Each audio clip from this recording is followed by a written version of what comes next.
दोस्तों पिछले वीडियो में हमने सीखा था आई के साथ एम का यूज़ और उसके हमने कुछ उदाहरण भी देखे थे। आज मैं बताने जा रहा हूँ आपको इज़ का यूज़ कि हम इज़ कहाँ पे यूज़ करेंगे और किन किन चीज़ों के साथ इज़ का यूज़ होगा। जैसे he, she, it, this, any name, any single thing, इनके साथ इज़ का यूज़ होगा और उसके बाद जो भी वो चीज़ है वो लिख देंगे। फॉर एग्ज़ाम्पल, वो एक डॉक्टर है, शी इज़ क्या है वो, एक डॉक्टर, तो उसके आगे मैंने लिख दिया doctor, she is a doctor. वो एक इंजीनियर है, ही इज़ एन, क्या है वो, engineer, he is an engineer. जैसे मैंने कहा शी इज़ अ डॉक्टर, यहाँ पे ए लगा, और जब मैंने कहा ही इज़ एन इंजीनियर, यहाँ पे एन क्यों लगा है।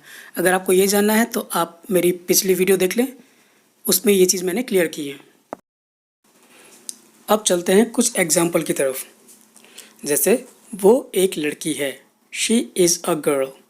वो एक गृहिणी है, शी इज़ अ हाउसवाइफ। वो एक डॉक्टर है, ही इज़ अ डॉक्टर। वो एक इंजीनियर है, ही इज़ एन इंजीनियर। ये एक पेन है, दिस इज़ अ पेन। निशा एक छात्रा है, निशा इज़ अ स्टूडेंट। वो एक हंसमुख लड़की है, she is a cheerful girl. दोस्तों अगर हमें कहना हो कि वो हंसमुख हैं तो इसे हम कहेंगे शी इज़ चीयरफुल। यहाँ पे हम ए का यूज़ नहीं करेंगे क्योंकि चीयरफुल एक स्वभाव है। लेकिन अगर हमें कहना हो वो एक हंसमुख लड़की है तो इसे हम कहेंगे she is a cheerful girl. यहाँ पे हम ए का यूज़ इसलिए करेंगे क्योंकि चीयरफुल के साथ अब गर्ल भी यूज़ हुआ है। चलिए दोस्तों इसी तरीके के कुछ और एग्जाम्पल लेते हैं जिससे आपको ये बात क्लियर हो जाएगी कि कहाँ पे हमें ए लगाने की ज़रूरत है और कहाँ पे नहीं। तो चलिए पहला एग्जाम्पल देखते हैं। रमेश खड़ूस है, तो यहाँ पे हम ए नहीं लगाएंगे, यहाँ पे कहेंगे रमेश इज़ रूड। लेकिन अगर हम कहते हैं रमेश एक खड़ूस आदमी है तो इसे हम कहेंगे Ramesh is a rude man. यहाँ पे हमें ए लगाने की ज़रूरत पड़ेगी क्योंकि रूड के साथ अब मैन भी जुड़ चुका है। इसी तरीके कुछ और एग्जाम्पल हैं। मोहन ईमानदार है, मोहन इज़ ऑनेस्ट। मोहन एक ईमानदार आदमी है, Mohan is an honest man. Kiran मददगार है, किरण इज़ हेल्पफुल। किरण एक मददगार लड़की है, Kiran is a helpful girl. Neha गुस्सैल है, नेहा इज़ टेम्परामेंटल।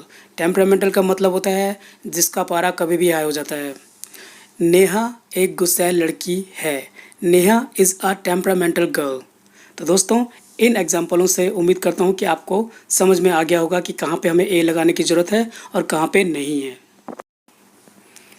दोस्तों होमवर्क के तौर पर आपको अपने भाई बहन या मम्मी पापा या दोस्तों के बारे में इंग्लिश में कुछ लिखने और बोलने की कोशिश करनी है। उदाहरण के तौर पे मैं अपने दोस्त के बारे में कुछ लाइंस लिखने जा रहा हूँ। आपको भी इसी तरीके से अपने जानने वालों के बारे में कुछ लाइंस लिखनी है। इससे आपकी स्पोकन इंग्लिश में इम्प्रूवमेंट आएगी और आपकी स्पोकन इंग्लिश स्ट्रांग बनेगी। दोस्तों उदाहरण के तौर पे मैं अपने एक दोस्त के बारे में कुछ लाइंस लिख रहा हूँ। सचिन मेरा अच्छा दोस्त है, Sachin is my good friend. वो बहुत विनम्र है, ही इज़ वेरी हम्बल। वो बहुत हेल्पफुल है, ही इज़ वेरी हेल्पफुल। वो एक ईमानदार व्यक्ति है, he is an honest person. वो शादीशुदा है, ही इज़ मैरिड। लेकिन वो बहुत आलसी है, but he is very lazy. लेकिन को इंग्लिश में बट कहते हैं। और कभी कभी वो बहुत मजाकिया है, and he is very funny sometimes. देखिए कभी कभी को इंग्लिश में समटाइम्स कहते हैं और को इंग्लिश में एंड कहते हैं। तो दोस्तों उम्मीद करता हूँ आपको ये टॉपिक समझ में आया होगा। अगर कोई कन्फ्यूज़न है या आपका कोई क्वेश्चन है तो आप मुझे कमेंट बॉक्स में लिख सकते हैं। अगर वीडियो पसंद आया हो तो लाइक करें, सब्सक्राइब करें और अपने दोस्तों में शेयर करें। Thanks for watching.